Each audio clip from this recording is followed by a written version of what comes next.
Grabe mga tutsang yan, oh. Parang lumalala. Naglalagas kasi yung buhok ko, kaya ayan, ayun yung mga bagong tubo niya. Tumami siya. Dati konti lang yan eh. Kahit sa malayo kita-kita siya. Pero meron naman ako ginagamit dyan. Yung ginagamit ko kay Chloe na hair stick, ito siya. Ito ginagamit ko sa kanya kasi meron din siya mga nagtataasan na maliliit na buhok and ayaw din niya ng ganun. Kaya ito yung ginagamit ko sa kanya. And ngayon, gagamitin ko na rin siya. Tatlo to eh. Ito yung iba niyang colors. Bali nabili ko to is wala pa 90 pesos. Tatlo na siya. Ilang linggo na yata namin ito ginagamit and meron pa rin siyang naman. Dahil pa naman, ayoko tanggal kasi baka mamaya biglang maputol. Sa amin naman niya, mabango naman siya pero hindi naman siya sobrang bango. And, yun, basta mahalaga, maganda yung product. Ayan, nakikita nyo ba? Unti-unti na siya nawawala.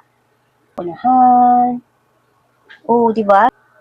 Parang medyo angat-angat lang natin ng konti yung buhok ko kasi yung gara naman, masyado naman flat na flat. O, hindi naman bagay sa akin. Nawala na yung mga buhok na nakatirik-tirik dyan. Medyo inaangat ko lang yung buhok kasi masyado naman na flat. Yan. Sa mura siya, maganda talaga siya. O, ayan na. Diba? Kanina, dami nakaangat dyan.